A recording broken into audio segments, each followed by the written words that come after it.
First ನಮ್ಮ ಸಿನಿಮಾಗಳ ಬಗ್ಗೆ ನಮ್ಮ ಶೋಗಳ ಬಗ್ಗೆ ಕೇಳಿ. ಇದೆಲ್ಲ ಮುಗಿತು ಒಂದ್ ಕಡೆ ಮನೆಗೆ ಹೋಯ್ತಾ ಇರ್ತೀನಿ ಸರ್, ಕನ್ನಡ ಸೀರಿಯಲ್ ಹಂಗಾಯ್ತಂತೆ ಸರ್, ಅದಂಗಾಯ್ತಂತೆ, ಭವ್ಯ ಹೆಂಗ್ ಮಾಡ್ಬಿಟ್ರಂತೆ ಕೇಳ್ತೀರಾ.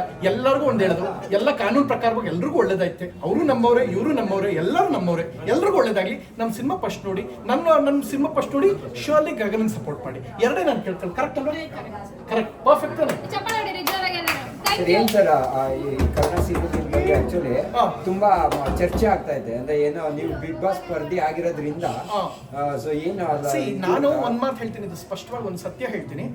ಯಾವುದೇ ಆಗಲಿ ಒಂದು ದೊಡ್ಡ ಶೋ, ಎರಡು ಚಾನಲ್ ಅಂದ್ರೆ ನೀವು ಯಾವಾಗಲೂ ಒಂದು ಕಾರ್ಪೊರೇಟ್ ಅಗ್ರಿಮೆಂಟ್ ಅನ್ನೋದು ಬೇರೆ ತರ ಇರುತ್ತೆ. ಸೊ ಒಂದು ಚಾನಲ್ನಲ್ಲಿ ಅವರವರು ಏನೇನು ಮ್ಯೂಚುವಲಿ ಬರ್ಬೇಕಾದ್ರೆ ಏನು ಸೈನ್ ಮಾಡಿರ್ತಾರೋ ಗೊತ್ತಿಲ್ಲ. ಈಗ ಗಗನ ಒಂದು ಶೋ ಮಾಡ್ತಾ ಇದ್ದಾರೆ. ಈಗ ಒಂದು ಶೋ ಮುಗಿದ ತನಕ ಆಕೆ ಜೊತೆ ಏನು ಅಗ್ರಿಮೆಂಟ್ ಆಗುತ್ತೆ ಆಕೆ ಗೊತ್ತಿರುತ್ತೆ, ಅಂಡ್ ಆಕೆ ಲೀಗಲ್ ಆಗಿ ಪಾಲಿಸಲೇಬೇಕಾಗುತ್ತೆ.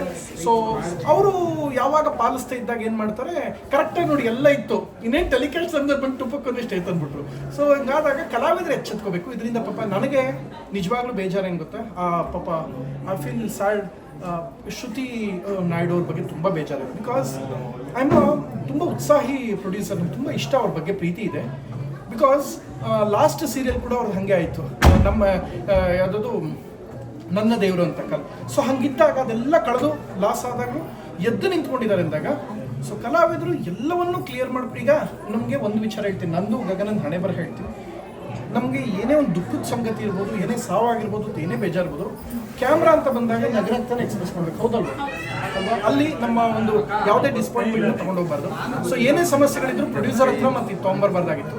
ತುಂಬ ರೆಪ್ಯುಟೇಟ್ ಪ್ರೋಗ್ರಾಮ್ ಅದು, ರೆಪ್ಯುಟೇಷನ್ ಅದೆಲ್ಲವೂ ಮುಖ್ಯ ಆಗುತ್ತೆ. ಸೊ ಈ ಸಮಯದಲ್ಲಿ ಅವ್ರನ್ನ ಸಾಲ್ವ್ ಮಾಡ್ಕೊಂಡು ಆದಷ್ಟು ಬೇಗ ಒಳ್ಳೇದಾಗಲಿ ಅಂತ ಹಾರೈಸ್ತೇನೆ. ನನಗೆ ನನ್ನ ಕಳಕಳಿ ಕಾಳಜಿ ಇರೋದು ಶ್ರುತಿ ನಾಯ್ಡು ಅವ್ರ ಬಗ್ಗೆ. Because she is a wonderful producer. Bhavya ಕೂಡ ನನ್ನ ಪರಿಚಿತವಾದವರೇ. ಸೊ ಒಳ್ಳೇದಾಗಲಿ ಅಂತ ಕೇಳೋದು.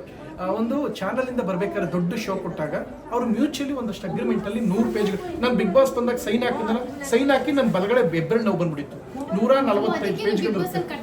ಹೌದು, ಫಸ್ಟ್ ನೋಡಪ್ಪ ಹೆಂಗಿದ್ದು. ಮಹಾನಟಿ ಅಲ್ಲ, ಕಳನಟಿ ಗಗನ ಅಂತ ಹೆಂಗಿತ್ತು ಗೊತ್ತಾ. ಮೊದಲು ಬಂದಾಗ ಡಿ ಬಂದಾಗ ಸೈಲೆಂಟ್ ಆಗಿದ್ರು ಪಾಪ. ಆರ್ಯವರ್ಧನ್ ಮಹಾನಟಿ ಅಲ್ಲ, ನಮ್ ಡಿ ಬಂದಾಗ ಇಬ್ರು ಸೇರಿದಾಗ. ಸೊ ಒಳ್ಳೇದಾಗ್ಲಿ.